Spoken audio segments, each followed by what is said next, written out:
everyone, welcome back to my channel, or if you're new here, welcome. Today I am going to do a series of story times, and they're all fairly short. Well, it's only 3 stories and they're all about things that happened to me while living in downtown St. Paul, Minnesota. I lived there from 2013 to the end of 2016. I was there for music college. And while I absolutely loved living in St. Paul and I loved living in the Midwest, and I just love that I got a taste for a new place because I was born and raised in California all my life, there were also some interesting things that happened in that city.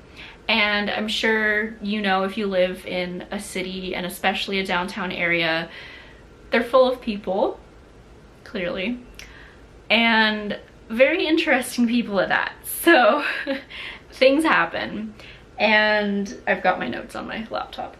2 of these stories happened at night and it just goes to show, you know, one of them talks about what it's like to be a small woman in a city, and the other 2 are other stories, and I guess I'll just get into them right now so that I don't make this story or this video like 30 hours long. So the first one is when I lived in this little apartment, and it was smack in the middle of downtown St. Paul. Not sure if I want to give away the streets because that'll give away where it is. I won't do that, it's fine. So I guess I'll say this. I lived very close to a plaza, and that plaza had a lot of foot traffic because there were plenty of stores. There was a Walgreens there. They moved the Walgreens last time I went there, but there was a Walgreens on that plaza when I lived there. There were restaurants, bars, all of this. So, you know, full of people. And I was walking back from, I think I had been working a shift as a house manager at the History Theater, because that's where I worked for a little bit. And I was heading to my apartment, and you needed like one of those like key card things to get in. And so I'm like fumbling for my keys, and this guy comes up to me, and he was like, he looked maybe like he was drunk. I wasn't entirely sure. And I could tell he was homeless. So I was like, okay, he's probably gonna ask me for money. And being a broke college student, I never had any cash on me, like, ever. And if I did, it was usually for the light rail. So I rarely gave money to homeless people because I just never had money myself, and if I did, it was for things like food or transportation. So, you know, and I've always told myself, like, when I'm in a better place financially, I will be more generous and give more money. But at that point in time, I was in a position where I could not give money. And lo and behold, this guy, who must have been at least 6 feet tall, because I had to go like this to look up at him, and he looked like he was either high or drunk, I couldn't entirely tell. He comes up to me and he's like, hey, do you have any money to spare? And I, you know, look at him sincerely because I truly did feel bad, and I say, you know, no, I'm sorry, you know, I don't carry any cash on me. And usually, like, when you tell that to someone who's asking you for money, they're like, oh, okay, or like, oh, thanks, and then they just, you know, go ask someone else. This guy didn't do that.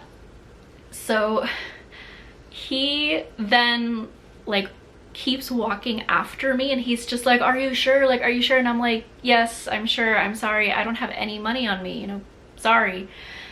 This guy, as I am approaching the entrance to my apartment building, he goes in front of me and blocks the door with his body, and he just towers over me, and he says, I can't let you in until you give me money.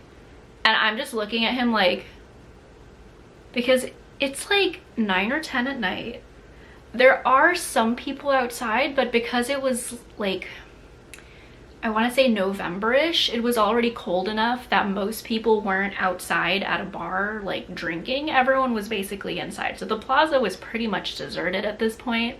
And I'm just sitting here like, there is a 6 foot tall man blocking the only entrance to my apartment. Well, there was another entrance, but I had to go through an alleyway and I was not about to do that.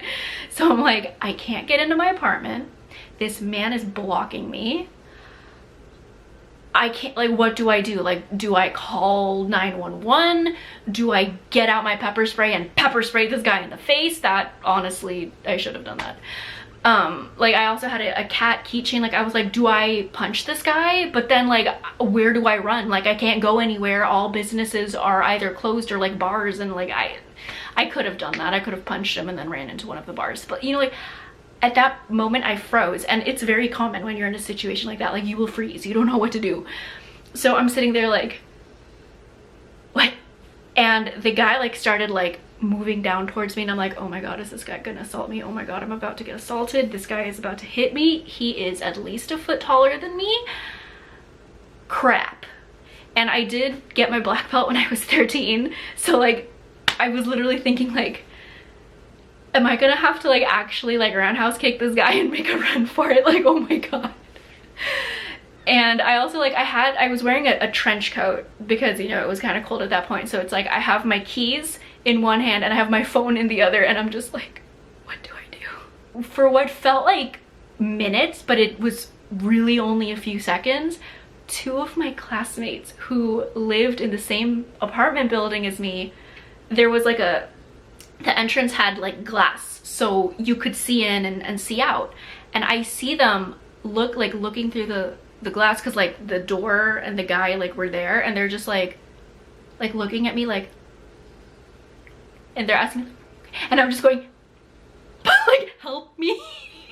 And thank god they saw me, and they saw the terror on my face, because there were like two doors, so you had to open one door, and then there was like an entryway basically, and then another door. So they opened the first door, and then they like start opening the second door, and like when the guy realized that the door was being opened, he moves, and they're like, hey Gabby, like, hey, we were waiting for you, like, come on in. And they like grab me and start pulling me, and the guy was like, I'm so sorry, I didn't mean to do that, I'm sorry. And then he just like runs away, and I'm just sitting there like, thank you. And they're like, are you okay? Like, what just happened? That looked terrifying. And I'm like, yeah, this guy asked me for money, I didn't have any, and he wasn't letting me in. Like, he was blocking the door and not letting me in until I gave him money. And they were just like, what the, like, what do you want to do? Like, do you feel safe? And I'm like, not particularly. I mean, I knew I could go up to my room, but it's like, what if this guy shows up tomorrow and like, you know? So what I did was I went up to my room. I told my parents what happened, because, you know, I tell them everything. And my parents were just like, you know, stay in your room, keep the doors locked, like, don't go out again tonight. And I was like, well, I wasn't planning on it. You know, I had just finished a work shift. I wanted to go to sleep.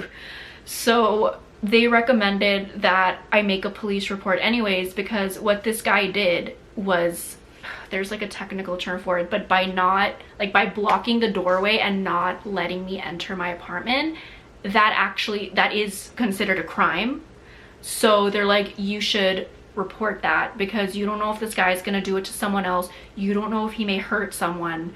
You know, you should at least like get this on record so that law enforcement is aware.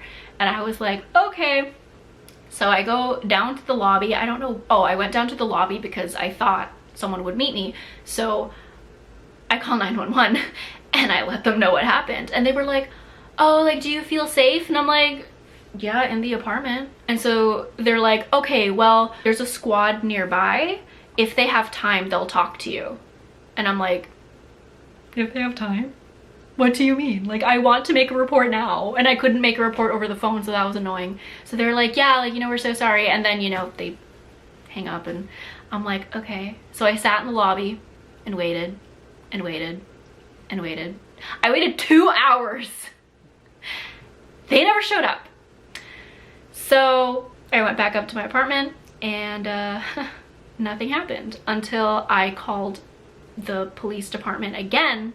And I told them, you know, no one showed up to take my statement, and this guy may hurt other people. And they were like, oh my god, we're so sorry. Sorry guys, the lighting might be a little weird because the sun has decided to shine through my blinds, so that's great. So after calling the police, having them not show up and me waiting for 2 hours into the night. Like, it was basically like 1 a.m. when I decided to go back up into my room. I called the police again and was like, hey, this happened to me. No one showed up. You know, like, what were you guys, like, were you not gonna do anything until I was actually hurt or worse? And they ended up sending someone down just to apologize to me for not showing up. And I mean, I guess that was nice. Thank you, St. Paul Police, for kind of caring, like, all right. But I did make a report with them and just be like, this happened to me, this could happen to other people. And literally, like, not even a week later, the guy matching the description of the guy who stopped me was found. Okay, I'm gonna put in a trigger warning: rape. Do not proceed, because I'm gonna talk about that real quick. Otherwise, skip ahead to the next story. So I later found out it wasn't the same guy, but the guy matching the description of the guy who almost assaulted me was caught trying to rape a woman because he had broken into the apartment building. It wasn't my apartment building, it was another one in downtown St. Paul, but he was caught breaking into her apartment and trying to rape her. So when I heard that, I was like, because at first I thought it was the same guy, and I was like, okay, that could have happened. But, you know, it didn't. It ended up being a different guy. But it was still a terrifying thing to think about, thinking like, I was so close to being in serious danger. And I'm really grateful that my classmates were able to basically save me. But yeah, you know, everything turned out okay for me. The other lady who was attacked, she wasn't seriously hurt, but it was really horrifying to hear that that happened, and I'm really sorry that happened to her. And you know, it just goes to show that you're really not safe anywhere. You have to watch your back all the time, especially if you're a woman, because, you know, you're seen as, you know, vulnerable and easy to take advantage of. So there's that. Now, the next story is I lived in the same apartment building, but this was a year before. I was living with my boyfriend at the time, and we so happened to live like right on the corner unit. So we had a good view of the plaza and the street. And we also so happened to live above a bar. And this one night, we were in our living room. I don't remember if we were on our phones or if we were watching TV or what, but we were just chilling in our living room, and we hear all this commotion outside, and we're like, what the? And I mean, it was like a weeknight, but people still go out to the bar on weeknights, so we were kind of just like, okay, what the heck is going on? And I stayed on the couch just like, okay, whatever. And then I hear my boyfriend going, oh my god, Gabby, come over here. And I'm like, what?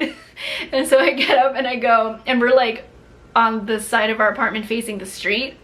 We see a police car parked like along the sidewalk, like not on the sidewalk obviously, but like, you know, on the street right there. And we see this guy being body slammed by the police onto the car, and we're just like, what's going on? Like, what? And what had happened was, like, I'm laughing now because it's funny thinking about it. By the time we were like, oh my god, like, what's happening? So what happened was this guy got super drunk, like super drunk, and I don't know what happened, but he pissed off some other guy, and he started being all like, oh, like, I'm gonna like fight you, like blah blah blah blah blah. And the other guy was like, nope, and he called the cops, and this guy was like being unruly and stuff, and it was not good. So the police were like trying to restrain him, be like, dude, like, calm down. And when he wouldn't, they body slammed him into the car. So that's what we ended up seeing, and we were just like, what's going on? But you know, I guess that's what happens when you live on top of a bar. You know, it was the only time something like this happened, but we would regularly hear people getting into screaming matches with each other, people yelling because they were watching ice hockey, because that's a huge thing in Minnesota. So, you know, like, people getting all riled up about that. You know, it was quite interesting. We heard a lot of things go down below us. But I have to say that was the most memorable, you know, watching a guy beyond drunk, probably close to alcohol poisoning, being body slammed into a police car because he wouldn't calm down and was threatening to beat up another dude. So that's story number 2.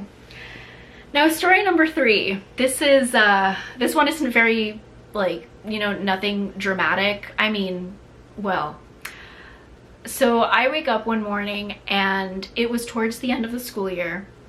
And I was still living with my boyfriend at the time, so it was like spring-ish. And I remember I had to go to this meeting, like it was a department meeting for everyone in the songwriting department. And we were like, there was also a contest going on and they were announcing the winners. I knew I wasn't gonna win, so I was just kind of like, whatever. But I wanted to show up to, you know, support my classmates. And so this meeting wasn't until like noon, and I didn't have any morning classes that day, thank God.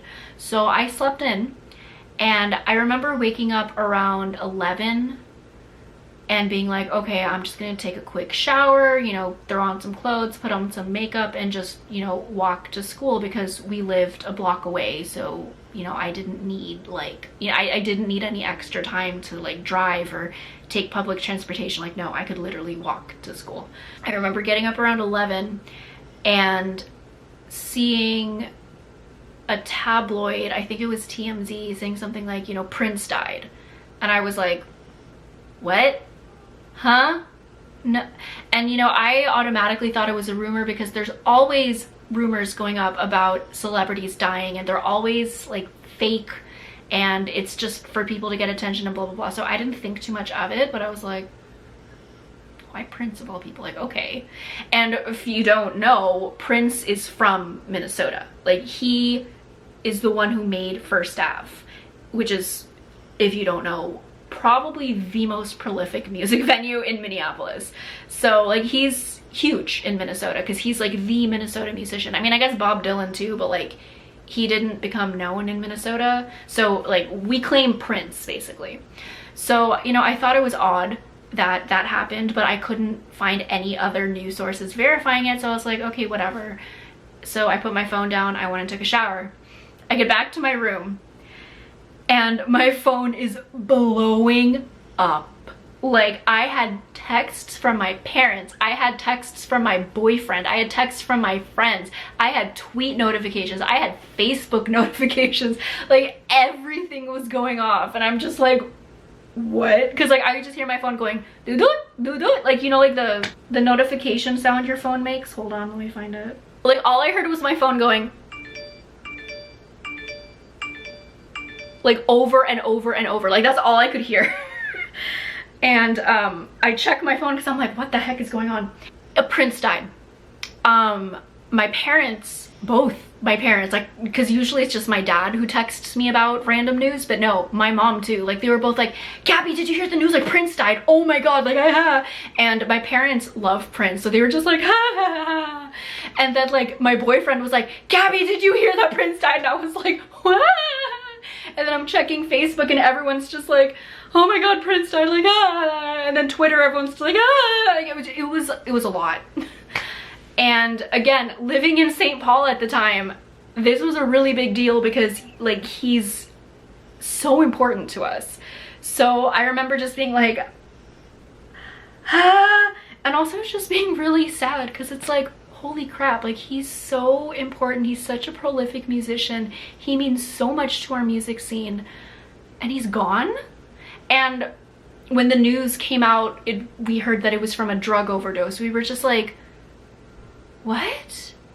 And so, you know, I grab my stuff, I start walking to school, and even though I lived literally like a block and a half, walking in the middle of downtown St. Paul, there were people on the street crying. Like, people were just getting the news. And also where I lived very close to NPR, Minnesota Public Radio, and there was like that like reel that would show you like the news for the day, and it was just like, Prince, his age, I don't remember, he was in his 50s, like, Prince has passed away, like, nah, nah, nah. And so like, the news was everywhere at this point. People on the street were crying. I get to school, my classmates are crying, my teachers are either crying or look absolutely devastated. One of our teachers, he was, I think he was the department head of music business at that point. Yeah, I'm pretty sure he was. He had a guitar signed by Prince, and it was just like there, like it was just there for everyone to see, and we were all just so crushed. It just, I walked in the building and you could just feel the agony that we were all feeling of just, we have lost someone so important to us. And for the rest of the day, like everyone was just like